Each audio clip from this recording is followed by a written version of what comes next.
우리는 늘 구원에 대해서 궁금해하죠. 동시에 늘 이 구원에 대해서 혼란스러워합니다. 저는 그 이유가 우리가 이 정답을 찾는 것에 익숙해져 있기 때문이라고 생각을 합니다. 우리는 이 정답을 찾아야만 이 안심을 하는 것 같습니다. 정답을 찾아야만 시험을 통과할 수 있고 또 이렇게 시험을 통과해야만 이 치열한 경쟁에서 살아남을 수 있기 때문입니다. 그런데 우리가 실제로 인생을 살아보면은 우리의 인생은 그렇게 이 정답대로 흘러가지 않음을 쉽게 깨닫게 됩니다. 즉, 우리의 인생에 있어서, 우리가 실제로 살아가는 인생에 있어서 정답이란 존재하지 않는다라는 것을 쉽게 알게 된다는 말씀입니다. 물론 시험을 치를 때야 반드시 정답이라는 게 있어서 그 정답을 우리가 올바르게 선택해야만 이 점수를 얻을 수가 있지요. 1 더하기 1은 반드시 2이어야만 합니다. 그렇지 않으면 오답 처리가 되죠. 그러나 이 1 더하기 1이 2라는 그러한 정답은 수학이라는 지극히 한정된 그러한 영역에서만 통하는 그러한 정답일 뿐, 실제로 우리가 세상에서 살다 보게 되면은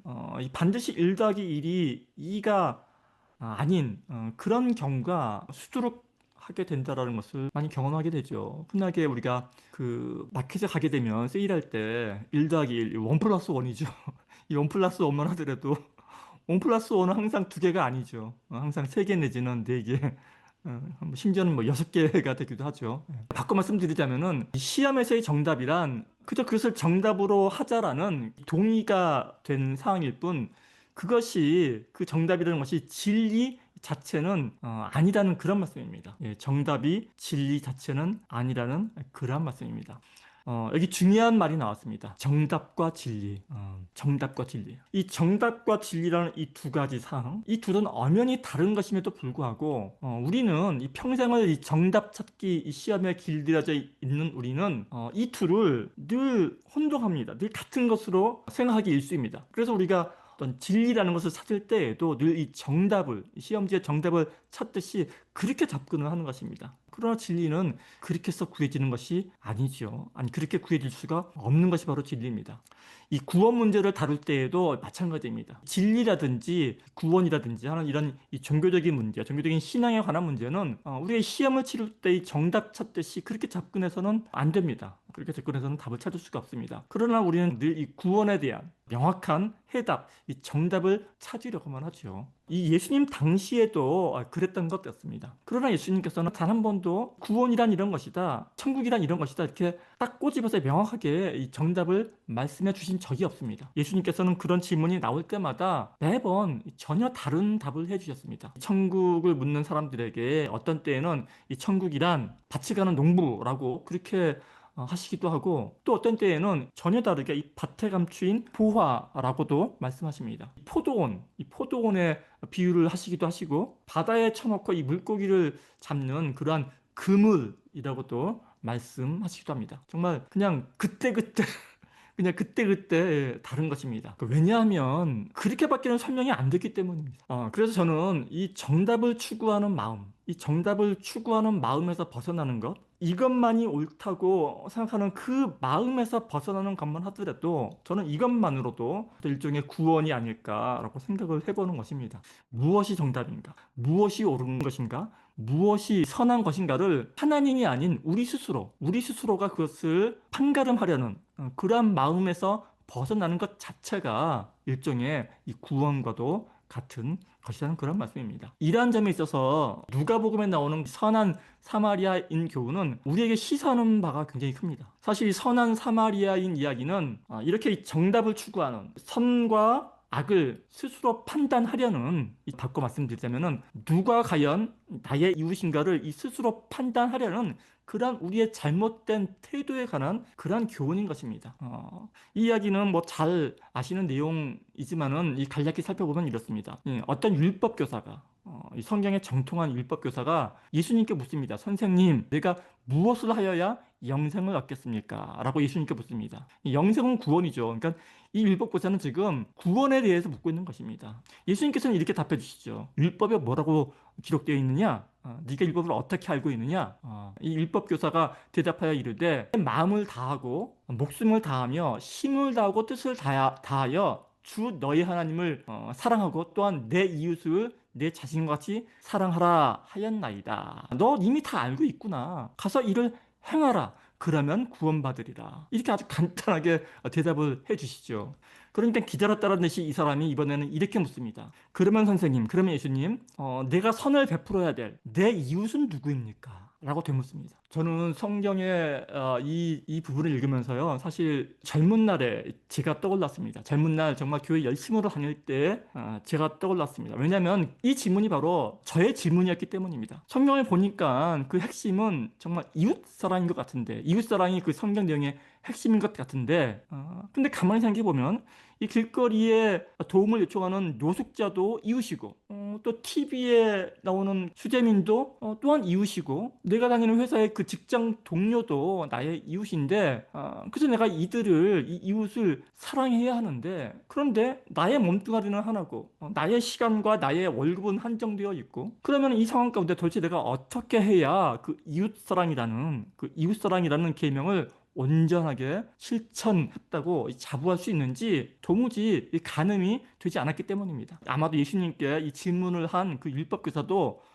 이 저와 같은 그런 고민이었을 것입니다. 그때 예수님께서 이 율법교사에게 대답으로서 해주신 그 말씀이 바로 이 사마리아인 비유입니다. 어떤 사람이 예루살렘에서 여리고로 내려가다가 강도를 만나며 이 강도들이 때리고 거의 죽게 된 것을 그냥 버리고 가지요. 버리고 가서 쓰러져 있는데 마침 어떤 제사장, 그 종교인이죠. 어떤 제사장이 그 길로 내려가다가 그 쓰러져 있는 그 사람을 보고 죽어가는 그 사람을 보고 피하여 지나갑니다. 또 어떤 레위인도 정말 신실한 종교인이죠. 레위인도 그를 보고 피하여 지나갑니다.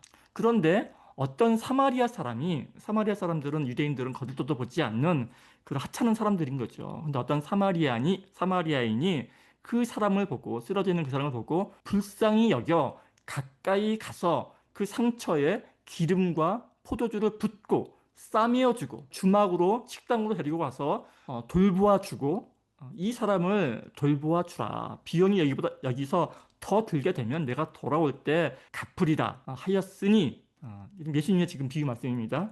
네 생각에는 이 세 사람 중에 누가 강도 만나 쓰러져 있는 사람의 이웃이 되겠느냐라고 묻는 것입니다. 애초에 질문을 던진 율법교사는 예수님께 누가 나의 이웃입니까? 누가 나의 이웃입니까? 라고 물었지만은 예수님께서는 전혀 다르게 누가 이 강도 만난 자의 이웃이 되겠느냐라고 되물으시는 것입니다. 우리는 늘 누가 나의 이웃인가를 판단하려 하지만은, 그러나 정작 그 이웃은 내가 정하는 것이 아니라 내가 속한 공동체에서 나를 이웃으로 판단한다라는 것입니다. 나는 그저 나의 삶과 나의 행동과 나의 처신으로 그 공동체에서 이웃으로 받아들여지는 것이지, 내가 이웃을 삼고 말고 선택하는 그 판단하는 그런 것이 아니라는 말씀입니다. 사실 이 구원 또한 이와 비슷합니다. 내가 무엇을 해서, 나 스스로 무엇인가를 해서, 그게 선행이 됐든 어떤 종교적인 행위가 됐든 내가 무엇인가를 해서 내가 나의 구원을 이루는 것이 아니라, 구원이란 오직 은혜로서 내가 이 하나님 나라에 받아들여지게 되는 것이라는 그런 말씀인 것입니다. 이것이 오늘 이 에베소서 본문에서 말씀하고 있는, 너희는 그 은혜에 의하여 믿음으로 말미암아 구원을 받았으니 이것은 너희에게서 난 것이 아니라 하나님의 선물이라 라는 이 말씀이 전하고자 하는 그런 뜻일 것입니다. 그래도 우리는 여전히 이 구원에 대한 의문이 났습니다. 여전히 혼란스럽습니다. 그러면 과연 그 은혜로 허락되는 구원이라는 것이 과연 어떤 것인가? 그 부분에 대해서 한번 또 살펴보도록 하겠습니다. 우리는 구원하면 흔히 어떤 위험이나 어려움에서 벗어나서 얌전하게 되는 것을 의미한다고 그렇게 생각을 합니다. 그래서 이 구원의 뜻이죠. 그러나 이 기독교에서, 이 성경에서 말하고 있는 구원이란 그보다는 조금 결이 다른 그런 뜻을 내포하고 있습니다. 성경에서는 이 구원이라는 말과 함께 구속이라든지 이 대속이라는 말도 함께 사용하는 것입니다. 어려운 말이죠. 잘 사용하지 않는 말입니다. 구원이면 구원이지, 뭐 구속은 무엇이고 또 대속은 또 뭔 말인가? 왜 자꾸 잘 쓰지도 않는 종교적인 말들을 만들어내서 우리를 이게 힘들게 하는가, 이렇게 생각할 수도 있겠지만은 사실 이 성경에서 말하고자 하는 이 구원은 우리가 흔히 알고 있는 그런 구원이라는 개념보다는 구속이라든지 이 대속이라는 개념에 훨씬 더 가까운 그런 뜻입니다. 이 구속의 개념을 가장 자세하게 설명하고 있는 이 성경이 바로 이 룻기입니다. 룻기. 구약의 룻기입니다. 이 룻기를 보면 이 룻의 구원자로서 이 보아스라는 인물이 등장을 하게 됩니다. 그런데 이 보아스가 이 룻을 아내로 맞이하는 이 구원하는 과정에서 고엘이라는 이 개념이 나옵니다. 고엘은 참 번역하기가 힘든 말인데 성경에는 이것을 기업 물을 자라고 이 번역을 하고 있습니다. 누구나 아무렇게나 이 룻을 구원하는 것이 아니라 이 반드시 고엘, 즉 이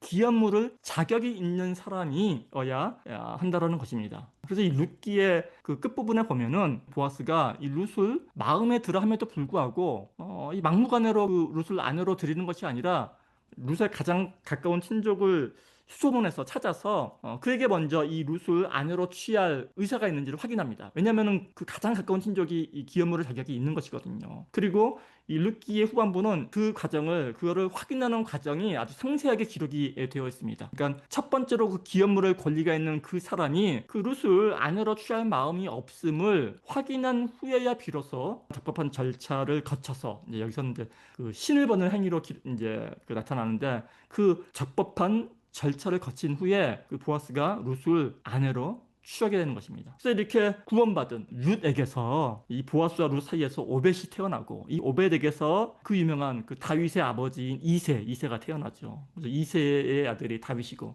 그래서 결과적으로 한낱 이방 여인에 불과했던 이 룻은 그 이스라엘의 구원자 이 다윗의 증조 할머니가 되는 그런 영광을 얻게 되는 것입니다. 이 사실 룻기는 그 표면적으로는 겉으로는 이 룻이라는 이 한낱 이방 여인의 그 신앙과 그 믿음을 깊이 있게 다루고 있는 그러한 책이긴 하지만은 그러나 또 한편으로 보게 되면 이 룻기에서 중요한 것은 룻의 구원 과정인 것입니다. 도움이 절실히 필요했던 룻의 구원자로서 등장하는 그 보아스는 기업 물을 자의 자격 여부를 아주 철저하게 따집니다. 그리고 그 기업 물을 첫 번째 자격은 그 도움이 필요한 사람의 가장 가까운 친족이어야 한다는 것입니다. 가장 가까운 친족. 그래서 이 보아스가 곤경에 빠진 룻을 구원할 수 있었던 그 이유는 룻의 가까운 친족이었기 때문에 비로소 가능한 일이었다라는 그런 말씀입니다. 근데 이 룻기의 보아스는 사실상 이 신약의 구원자인 예수님을 상징합니다. 예수님께서 우리를 구원할 수 있었던 이유는 바로 예수님께서 우리와 같은 인간이었기 때문이라는 것입니다. 하나님이 예수님의 그 성육신 교리가 바로 그래서 나오는 것이죠.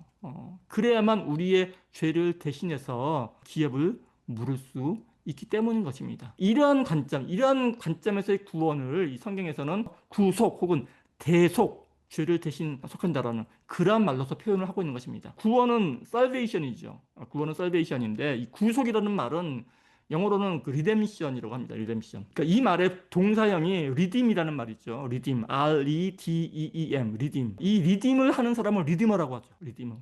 그래서 그 미국의 그 유명한 그 교회 redeemer church 할 때 그 리디머가 바로 그 구원자를 말하는 겁니다. 세이비어라고도 하지만 그 구원자를 리디머라고도 하는 게 구속자로서의 이제 구원자를 말하는 거죠. 이 리뎀션으로서의 이 구원 개념, 이 구속 개념을 잘 설명한 책이 성경책 가운데서는 이 룻기였다 그러면은 오늘날의 시대에 이 현대 시대의 이 리뎀션, 이 구속을 잘 묘사한 그런 영화가 하나 있습니다. 바로 쇼생크 탈출이라는 영화입니다. 정말 유명한 영화죠. 이거 반드시 보셔야 되는 인생 영화이기도 합니다. 근데 이 쇼생크 탈출이라는 말이 이게 우리나라 영화 제목으로는 쇼생크 탈출로 번역이 되어 있지만 원래 이 영화의 원제목은 쇼생크 리뎀션입니다. 쇼생크 리뎀션. 그러니까 쇼생크라는 감옥의 구원이라는 그런 뜻입니다. 원제목은. 그러니까 영화 속에서 구원을 받은 주인공의 이름이 그 앤디 듀프레인이거든요. 팀 모리슨이 분한 앤디 듀프레인인데, 그러니까 정작 영화 속에서 구원을 얻은 그 사람의 이름은 앤디 듀프레인인데, 이게 앤디 듀프레인의 구원이 아닌 정작 영화 제목은 이 쇼생크의 구원이라는 것입니다. 그렇다면 어째서 이 주인공 앤디의 그 구원을 다룬 영화가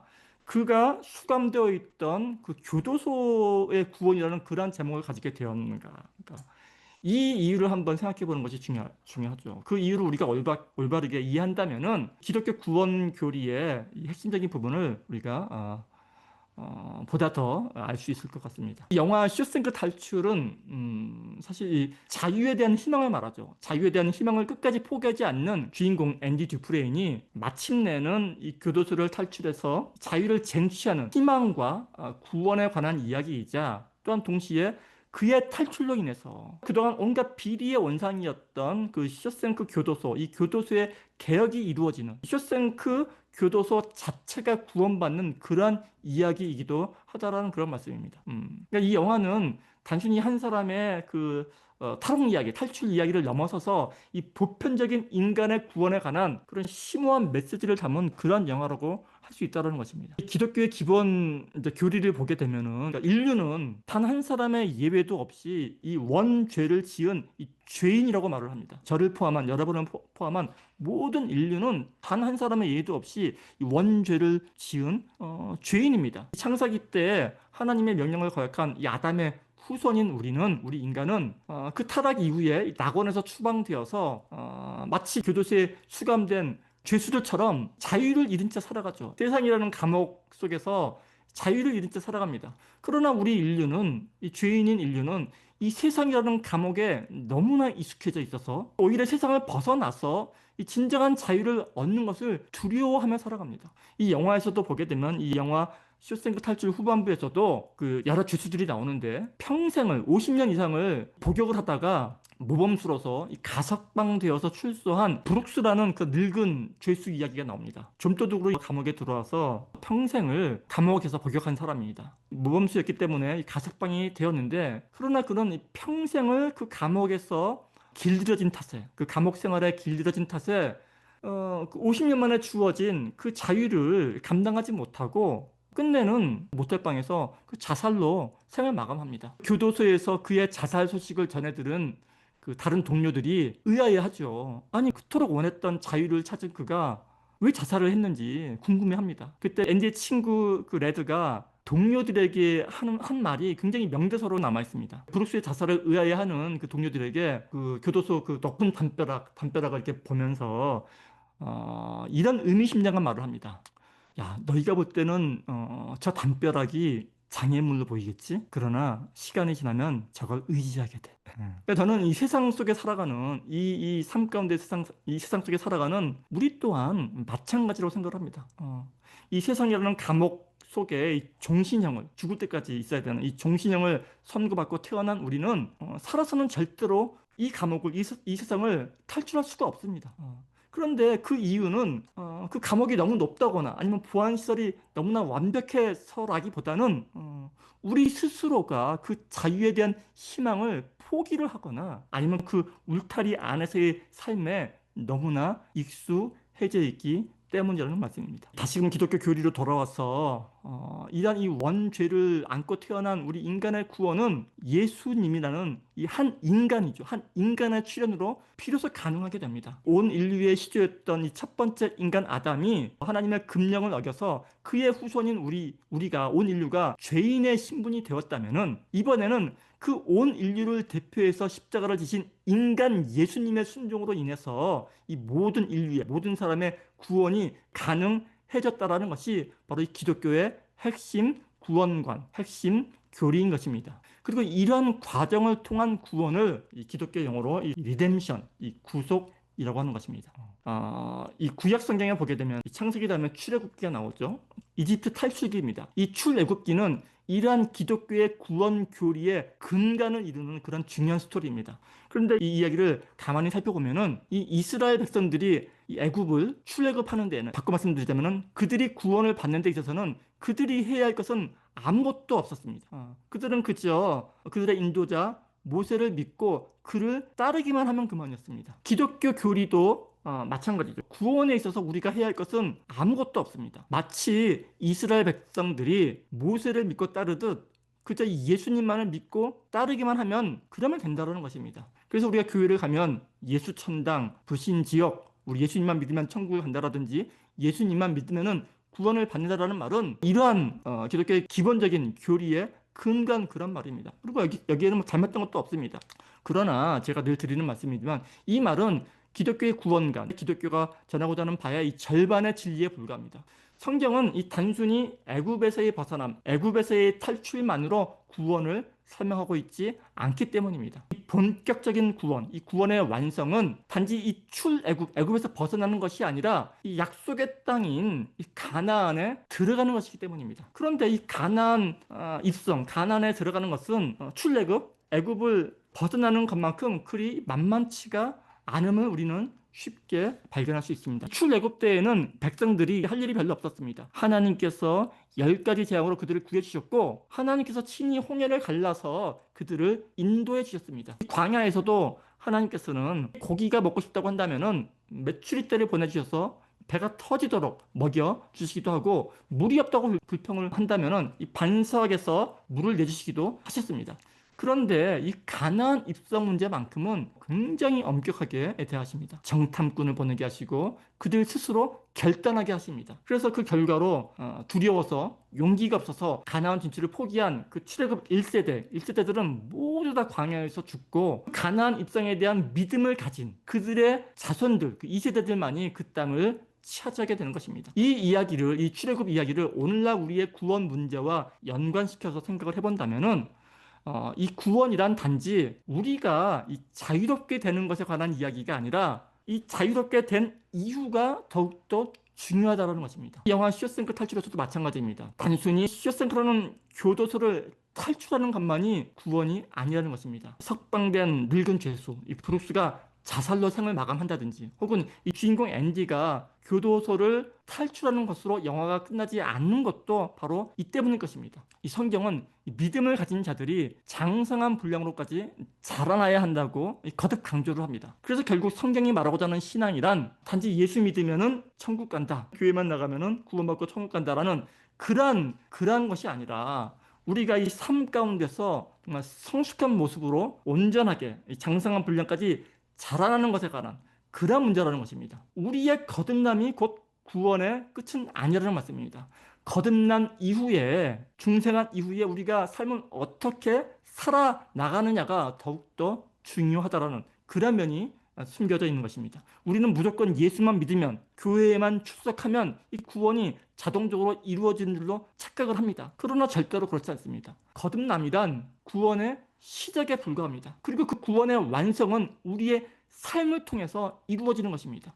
우리는 우리의 삶을 통해서 정말 용기 있게 우리의 구원을 증명해 보여야 합니다. 영화 속에서 끝까지 희망을 잃지 않았던 휴스크 감옥의 앤디 듀프레인이나, 아니면 성경 속의 출애굽기에 그 여호수아를 믿고 여리고성을 향해서 좀 용감하게 진격을 해서 그 가나안을 쟁취했던 그 광야 2세대들처럼 우리는 우리에게 주어진 삶을 뚫고 나가야 하는 것입니다. 우리가 이렇게 우리의 구원을 우리의 삶 가운데서 증명해낼 때, 빛을 발할 때, 그때 비로소 나의 구원뿐만이 아니라 내가 속한 공동체에도, 그러니까 즉 나의 주변에도 구원의 빛이 비추이게 된다라는 말씀입니다. 사실 이 부분이 하나님께서 우리에게 구원을 허락하신 보다 중요한 이유일 것입니다. 이렇듯 나의 구원은 단지 나 한 사람만의, 나 하나만의 구원으로 끝이 나지 않습니다. 나의 구원은 반드시 내가 속한 공동체의 구원과도 연관이 되어 있습니다. 나만 홀로 하늘에 이렇게 들려 올려지는 것이, 그러한 것이 구원이 아니라 내가 살고 있는 공동체가 하나님 나라가 되는 것이 바로 구원의 중요한 부분이라는 말씀입니다. 이 말씀을 바꿔 말씀드리자면은, 예수 그리스도로 인해서 내가 속한 공동체가 이전과는 전혀 다른 세계, 이전과는 전혀 다른 삶의 패턴을 살게 되는 것이, 그것이 바로 구원의 참된 모습이라는 것입니다. 그리고 그러한 구원의 보다 구체적인 모습은 성경 말씀대로 이웃을 남으로 여기지 않고 내 몸처럼, 이 한 몸처럼 여기는 삶을 통해서 우리에게 보여지게 되는 것입니다. 이 외에도 구원을 설명하는 수많은 다른 측면들이 있습니다. 무수히 많은 측면들이 있습니다. 그래서 우리는 구원이란 바로 이런 것이다, 정답처럼 구원이란 이런 것이다 하고 이 딱 하나로 이 구원을 정의할 수 없다라는 제가 말씀을 드리고 싶어서 이렇게 장황하게 제가 말씀을 드린 것입니다. 그러나 그럼에도 불구하고 우리는 늘 이 구원을 어떤 하나의 명확한 개념으로 치환해서 우리의 머릿속에 담으려고 하죠. 그렇게 명확하게 이해를 하려고 합니다. 그러나 그렇게 되지는 않죠. 끝내 우리의 이 자그마한 머릿속에, 두뇌 속에 담겨지지 않는 그러한 구원의 개념, 그러한 하나님의 개념을 두고 우리는 늘 혼란스러워하며 급기야는 이 하나님을 의심하기까지 하죠. 하나님이 과연 있는 것이냐 없는 것이냐. 제가 오늘 이 구원이란 무엇인가라는 정말 거창한 제목을 들고 나왔지만 사실 제가 이 시간을 통해서 이제 드리고 싶은 말씀은 그 정답이 아닙니다. 저는 그 정답을 가지고 있지도 않고요. 정답을 설명해 드릴 능력도 없습니다. 저는 다만 이 질문에서 놓여서 이 질문에서 벗어나서 자유함을 누리라는 그런 말씀을 드리고 싶은 것입니다. 지금 우리가 우리 수준에서 설명할 수 있는 구원은 제 생각엔 그렇습니다. 그저 우리의 삶 가운데 평안함을 누리는 것이 저는 구원이 아닐까. 가장 간단한 모습인 거죠. 그러니까 이게 뭐냐면은 우리에게 주어진 삶을 삶 그대로 받아들이고 경험하는 것입니다. 진리를 우리의 이 자그마한 이 머리로 규명하러 들지 말고 정의하러 들지 말고 그 존재하는 그 진리 자체를 그냥 받아들이고 인정하는 것입니다. 우리에게 주어진 삶, 우리에게 주어진 인생을 그냥 오롯이 경험하고 그것이 곧 하나님의 선물임을 그냥 받아들이는 거죠. 그런데 그러기 위해서 온전히 그 삶을 있는 그대로 받아들이고 경험하고 누리기 위해서 필요한 것이 바로 오늘 에베소서에서 말하고 있는 은혜로 인한 믿음이라는 말씀입니다. 사실 이 구원에 대한 이해는 별다른 방법이 없습니다. 그저 끊임없이 질문하고 끊임없이 고민하는 것 외에는 별다른 방법이 없습니다. 이 중세 시대는 정말 신학이 최고로 발전한 시대인데 그 당시에는 천재들은 무조건 신학을 했습니다. 왜냐하면 신학이 학문의 최고봉이었기 때문입니다. 그래서 우리가 알고 있는 모든 이 신학 이론의 대부분이 중세 시대에 이미 다 나와 있습니다. 그런데 그 신학이 완성된 그 중세 시대에 정말 하다 연구를 하다 어디까지 왔냐면은 신학의 대상, 뭐 하나님이라든지 구원이라든지 이런 것들은 도저히 설명되어질 수 없다라는 결론에 이르게 됩니다. 이것이 그 유명한 부정의 신학이라는 것입니다. 부정의 신학. 정해지지가 않는다는 거죠. 기존으로 무엇인가를 연구할 때에는 반드시 어떤 것에 정의를 내리고 시작을 하죠. 그러나 부정의 신학이라는 것은 그 반대로 무엇은 무엇이 아니다. 부정을 하는 것입니다. 그러니까 예를 들어서 우리가 하나님을 설명할 때는 기존에는 우리가 하나님은 어떠한 분이시다, 하나님은 무엇이다, 하나님은 이렇게 설명을 해 나갔는데 이렇게 해서는 도저히 하나님을 설명해 나갈 수가 없으니까 그렇게 설명하는 대신에 이제는 하나님은 뭐 사람이 아니다. 뭐 하나님은 뭐 존재가 아니다. 하나님은 뭐가 아니다. 이게 부정을 해나가는 것이죠. 이렇게 하지 않으면 우리가 하나님에 가까이 갈 수가 없다는 것입니다. 하나님을 우리가 정의를 내릴 수가 없으니 이제는 하나님이 아닌 것을 정의해 나가면서 하나하나 지워 나가면은 그나마 조금이라도 하나님을 정확하게 알아가는 길이지 않겠느냐 하는 그런 취지에서 나온 것이 바로 부정의 신학 이라는 것입니다. 우리가 이 끊임없이 하나님을 묵상하고 하나님을 생각을 하되 그 하나님이라는 존재 자체를 나의 이 작은 이성 안에 가두려는 그런 생각을 내려놓고 여러 시각에서 하나님을 바라보고 또한 경험하려는 그런 태도가 오히려 더 한결 하나님 앞에 더 다가설게 할 수 있다라는 그런 말씀을 드리고 싶어서 제가 이런 말씀을 드렸습니다. 예배 후에 또 설교 후에 교제 시간이 있으니까 구원에 대해서 새롭게 깨달은 점이라든지 또 추가적인 질문 있으시면 또 마음껏 해주시기 바랍니다.